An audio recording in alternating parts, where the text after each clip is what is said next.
कुटिया है।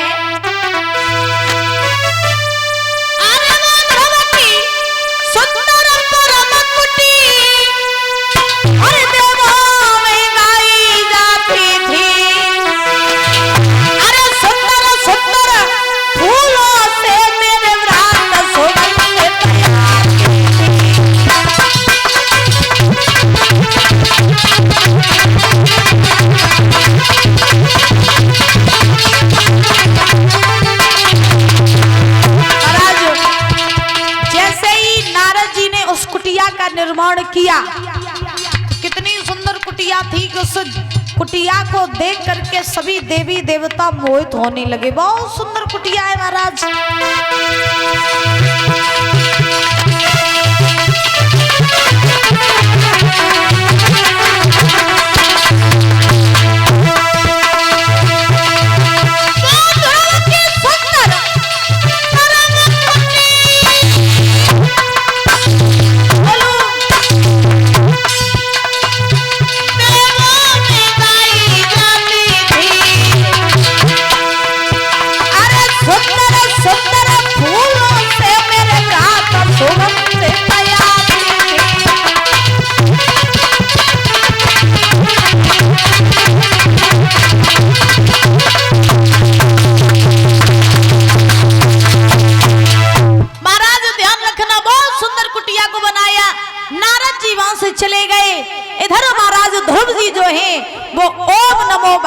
वासुदेवाय मंत्र का जाप करने लगे।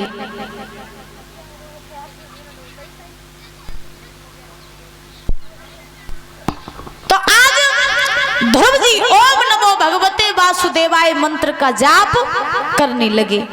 जब ध्रुव जी ने जाप किया परीक्षित महाराज, तो 1 महीने समाधि लगाई।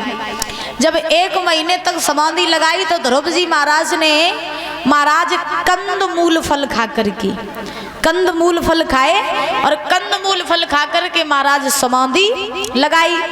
दूसरे महीने में जब समाधि टूटी तो टूटने के बाद में महाराज ध्रुव जी ने केवल और केवल जल पी करके समाधि लगाई। जब जल पी करके समाधि लगाई उसी समय ऐसे ध्रुव जी तपस्या करते रहे। जब ध्रुव जी ने देखा कि प्रभु अभी भी नहीं आ रहे हैं, तो 6वां महीना जब प्रारंभ हुआ, 6वां महीना, तो 6वें महीने में ध्रुव जी ने तपस्या की। और जब तपस्या की तो महाराज ऐसी वैसी तपस्या नहीं करी। ध्रुव जी महाराज पैर के एक अंगूठे पे खड़े हो गए और पैर के एक अंगूठे पे खड़े होकर के तपस्या करने लगे। और जब तपस्या करने लगे तो ध्रुव जी ने न कुछ खाया न कुछ पिया, महाराज प्राण वायु को खींचने लगे। और जब प्राण वायु को खींचने लगे ध्रुव जी महाराज, तो पृथ्वी पर जितने भी जीव जंतु पशु पक्षी रहे सो महाराज हाथ पैर फड़फड़ा करके मरने लगे। इंद्र का इंद्रासन हिलने लगा। अब ध्रुव जी महाराज प्राण वायु को खींचते जा रहे और भगवान की मोहिनी मूरत को ध्रुव जी महाराज ने अपने मन में बैठा लिया। और जब कोई एक बार मन में बैठ जाए तो फिर जो मन में बैठा होता है संसार में फिर वही दिखाई देता है, नजर चाहे कहीं भी पहुंचे। ध्यान रखना, जो मन में बैठ जाता है ना, फिर उसके सिवा दुनिया की कोई चीज दिखाई नहीं देती है। तो ध्रुव जी महाराज ने भगवान की मोहिनी मूरत को अपने हृदय में बैठाला और बैठाल करके उसी मूरत के दर्शन करके आज ध्रुव जी महाराज ओम नमो भगवते वासुदेवाय मंत्र का जाप करने लगे, प्राण वायु को खींचने लगे। लेकिन पूरी पृथ्वी पर हाहाकार मच गया कि जब ध्रुव ने खींची प्राण वायु तो वायु रुकी लोगों की, राम बड़ा तूफान लहरा घुटने लगी प्राणियों की।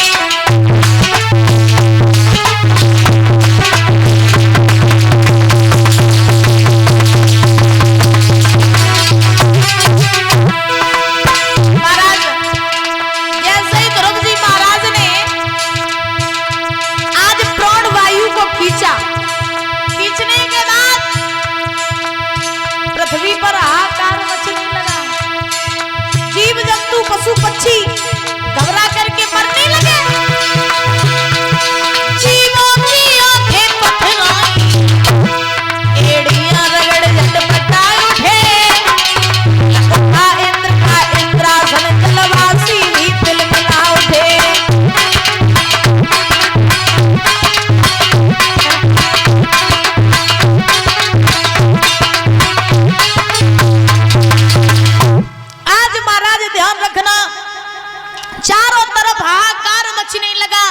जीव जंतु मरने लगे।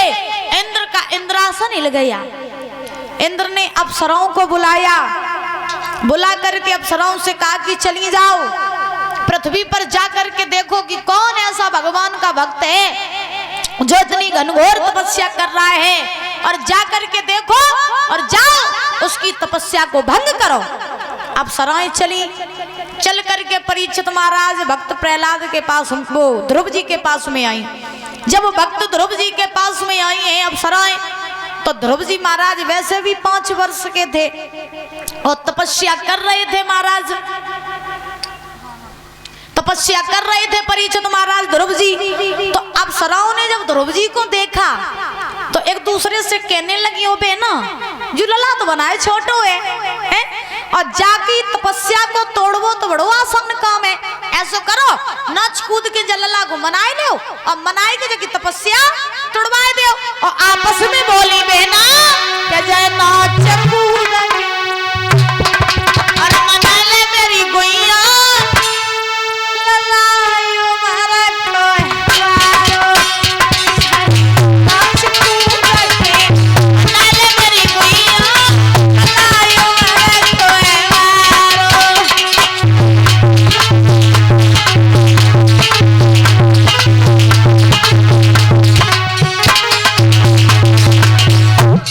चेकिंग कर रही तुम बहुत चेकिंग करता तुम तो बैठो ना जा।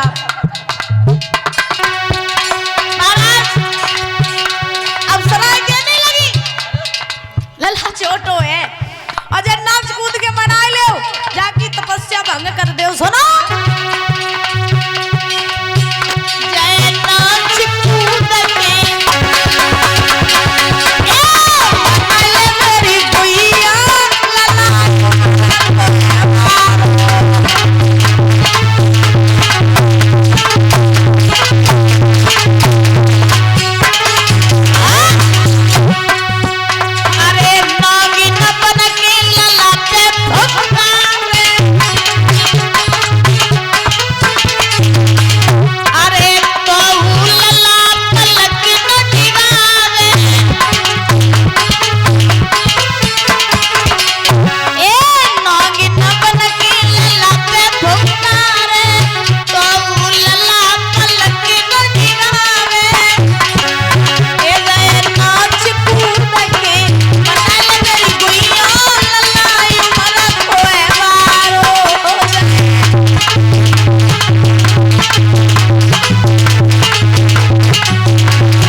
छोटो है जाके तपस्या भंग करवा दो। तो अप्सराएं नाचने लगी, लेकिन ध्रुव जी की तपस्या नहीं टूटी। जब ध्रुव जी महाराज की तपस्या नहीं टूटी तो अप्सराएं हार करके इंद्र के पास पहुंची। और जब इंद्र के पास में पहुंची जवाब दिया, महाराज भक्त तो है छोटो ही लेकिन है तो बहुत खोटो। हाँ, मैंने उसकी तपस्या तोड़वे के हर उपाय करे, हर जतन करे, लेकिन वह भक्त की मैंने तपस्या भंग नहीं कर पाई। अब तो जो कछु कर सकत वे नारायण ही कर सकते हैं। तो अब आप नारायण के पास में जाइए और जा करके ध्रुव जी जो है उनकी तपस्या को भंग करवाइए। तो आज सारे देवी देवता महाराज पहुंचे श्री हरि नारायण के पास।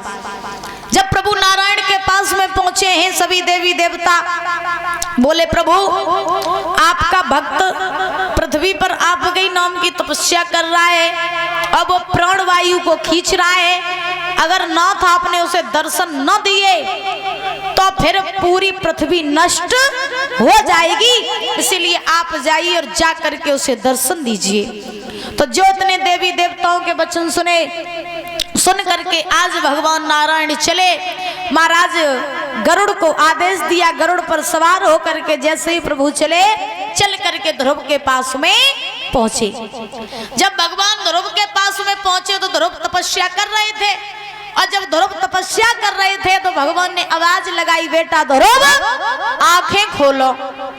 ध्रुव ने आंखें नहीं खोली। दोबारा आवाज लगाई, ध्रुव आंखें खोलो।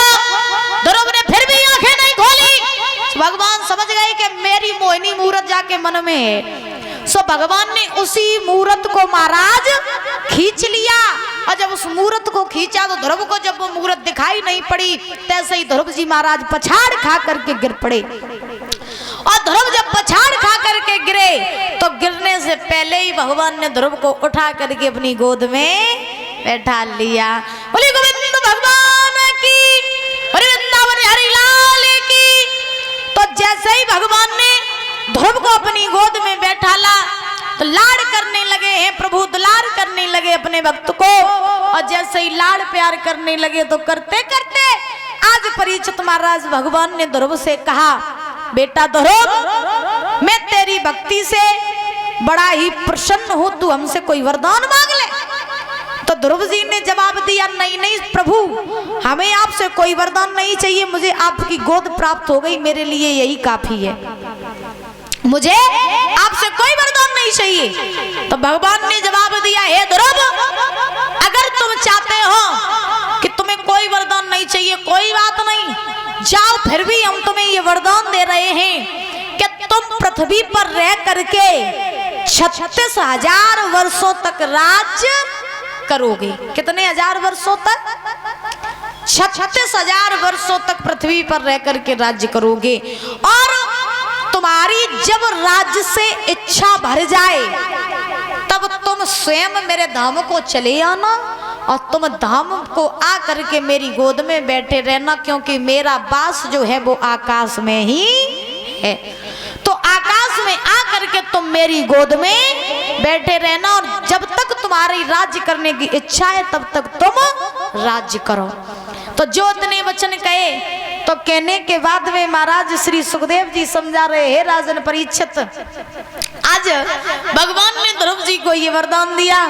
वरदान देने के बाद में आज भगवान ने इंद्र का ऐरावत हाथी मंगवाया और ऐरावत हाथी बुलवा करके ध्रुव जी को उस हाथी पर बैठाला और बैठाल करके हाथी घोड़ों के साथ में परीक्षित महाराज आज जंगल से विदा किया ध्रुव जी महाराज को। और ध्रुव जी महाराज जब अवध के लिए वापस चले तो चलने के बाद में अवध के जो लोग रहे, उत्तानपाद और जितने भी लोग रहे, जब सबको पता चला कि ध्रुव भगवान को प्राप्त करके आ रहे हैं तो जितने भी लोग रहे आदि रास्ते में ध्रुव जी महाराज का स्वागत करने के लिए पहुंचे। जब ध्रुव जी महाराज का स्वागत करने के लिए आदि रास्ता में आए तो ध्रुव ने देखा मेरे पिता खड़े, दादा खड़े, जितने भी बड़े बुजुर्ग गांव के सब खड़े।